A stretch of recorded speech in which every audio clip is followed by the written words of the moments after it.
يا صباح الخير ويا صباح أول يوم مدارس. أهلا وسهلا بيكم وأهلا وسهلا بكل المتابعين الجداد اللي دخلوا القناة. روتيني النهاردة بادئ من بدري قوي، من الساعة 6:30 صباحا. فيلا بينا نشوف روتيني النهاردة. وفي وسط الروتين هحكي لكم كده حكاية. بطلة حكاية النهاردة اسمها سارة. سارة دي حكايتها بدأت من وهي في الجامعة. كانت بتحب شاب والشاب ده كان بيحبها جدا.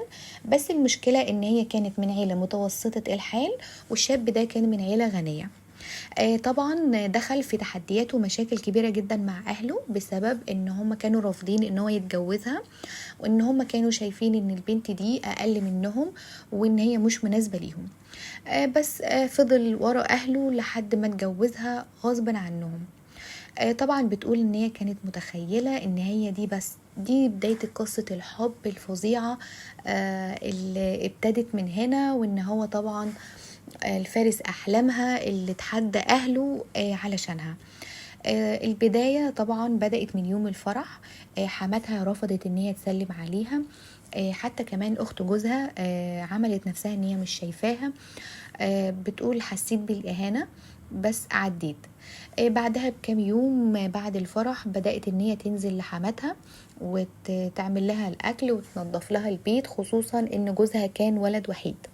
فبتقول بقيت اتعرض لمواقف كتير جدا من حماتي ومن اخت جوزي، بس بقيت اعدي على اساس ان هي لسه عروسة جديدة وهم لسه مش عارفينها، ومع الوقت لما يعاشروها هيحبوها. فبتقول في يوم كانت عند حماتها، وحماتها دي كانت قاعدة مع مجموعة من الستات، فجت قدامهم وقالت لهم انا اصلا مرات ابني دي انا ما اخترتهاش وما كنتش عاوزاها، بس ابني هو اللي اتجوزها غصب عننا. بتقول طبعا انا حسيت بالاهانه واحرجت جدا، وطلعت شقتي وفضلت ابكي وكلمت جوزي وقلت له ازاي مامتك تقول كده؟ ليه دايما عايزه تهني وتحرجني قدام الناس؟ ليه مامتك مش طايقاني؟ طبعا جوزها كان سلبي جدا، قال لها معلش استحملي وهم مع الوقت هيتغيروا.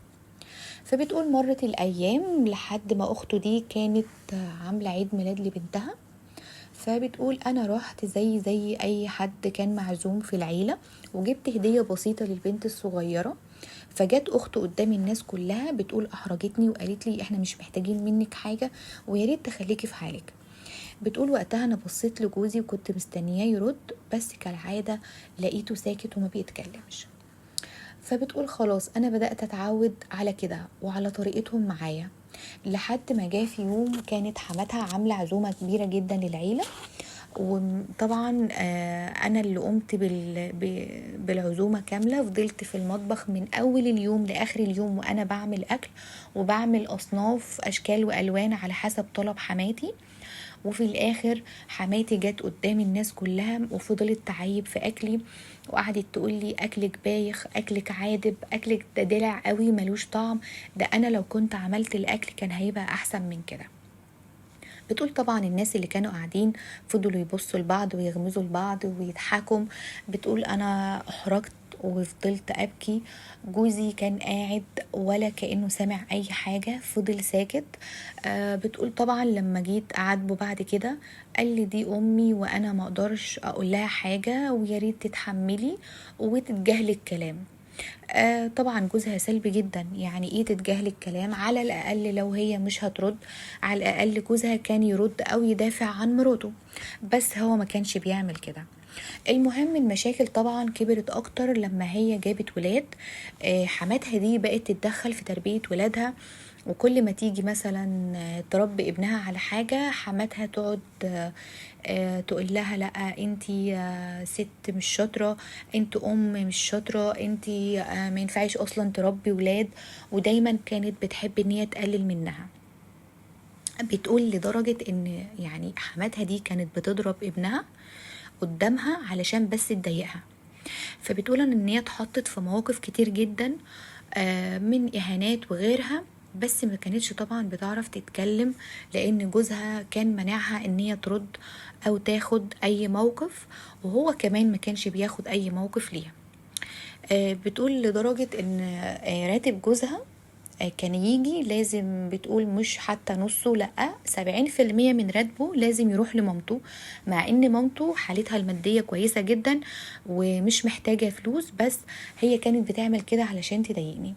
ولما كنت اعترض ان الفلوس اللي جوزي بيديها لي قليله على مصروف البيت، طبعا مامته تعمل مشكله كبيره جدا وتقول لي انت السبب، انت عايزه تحرميه من اهله، انت عايزه تبعديه عننا. فصاحبة المشكلة بتحكي بتقول ان انا مش ضد ان هو يساعد امه، مع ان هي اصلا يعني مش محتاجة المساعدة، بس انا كمان عندي بيت وعندي مسؤوليات وعندي ولاد، وولادي محتاجين مصاريف ومحتاجين اكل وشرب. طبعا جوزها بقى يسيب لها بقيه الفلوس، اللي بقى يتبقى من مامته بقى يروح يديه لمراته ويقول لها اتصرفي بيه بقيه الشهر، وهي ما كانتش بتعرف تتصرف لوحدها. هو جوزها سلبي جدا، يعني هو اصلا اساس المشكله جوزها. فالمهم ان هي بتقول ان هي فضلت على كده فترات طويله جدا لحد ما دخلت في حاله اكتئاب شديده، ما بقتش عايزه تخرج ولا عايزه تتكلم مع حد، حتى بطلت ان هي تهتم بنفسها او حتى بولادها.